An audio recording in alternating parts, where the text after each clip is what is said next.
दोस्तों, क्या आप जानते हैं कि 19वीं सदी के आखिरी दशक के पहले तक भारत में ना तो सर्फ था और ना ही कपड़ा धोने वाला साबुन और ना ही ड्राई क्लीनिंग जैसी तकनीक। ये वो समय था जब आज की तरह भारतीयों के पास ज्यादा कपड़े नहीं होते थे।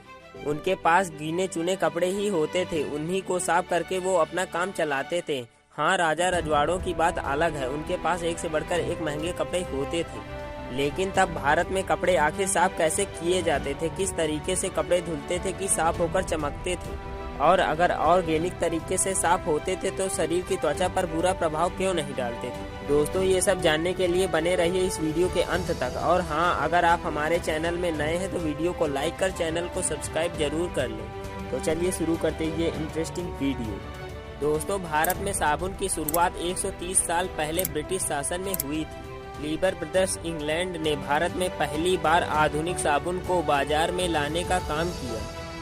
पहले तो ये कंपनी ब्रिटेन से साबुन को भारत में आयात करती थी और उनकी मार्केटिंग करती थी, और जब भारत में लोग साबुन का इस्तेमाल करने लगे तो फिर यहाँ पहली बार उसकी फैक्ट्री लगाई गई। ये फैक्ट्री नहाने और कपड़े धोने दोनों तरह के साबुन बनाती थी। नॉर्थ वेस्ट सोप कंपनी पहली ऐसी कंपनी थी जिसने 1897 में मेरठ में देश का पहला साबुन का कारखाना लगाया, और ये कारोबार खूब फला फूला। और फिर उसके बाद जमशेदजी टाटा इस कारोबार में पहली भारतीय कंपनी के तौर पर कूदे।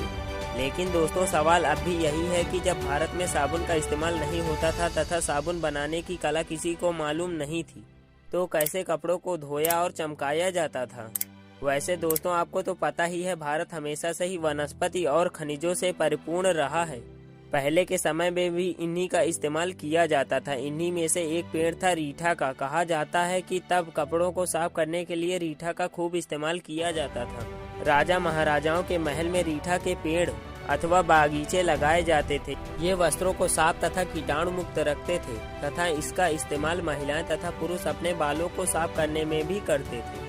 तब के समय में दो प्रकार से कपड़े साफ किए जाते थे। आम लोग अपने कपड़ों को गर्म पानी में डालकर उबालते थे, फिर उन कपड़ों को गर्म पानी से निकालकर कुछ ठंडा करके पत्थरों पर पीटते थे जिससे कि उनका मैल निकल जाए। ये काम बड़े पैमाने में बड़े बड़े बर्तनों और भट्टियां लगाकर किया जाता था। इसके लिए बड़े बड़े धोबी घाट बनाए जाते थे। इसके अलावा महंगे एवं मुलायम कपड़ों के लिए रीठा का इस्तेमाल किया जाता था।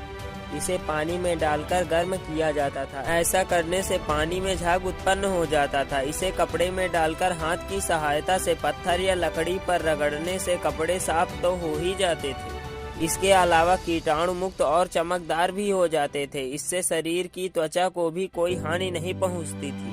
इन सब के अलावा और भी कई तरीके अपनाए जाते थे। दोस्तों, कुछ दशक पहले तक लोग नहाने के लिए भी साबुन का नहीं बल्कि मिट्टी या राख का इस्तेमाल किया करते थे और अपने हाथों को मिट्टी या राख की सहायता से ही धोते थे। तो दोस्तों, कैसी लगी आपको यह जानकारी? वीडियो पसंद आया हो तो इसे लाइक शेयर सब्सक्राइब करना ना भूलें। मिलते हैं इसी तरह के नए इंटरेस्टिंग वीडियो के साथ।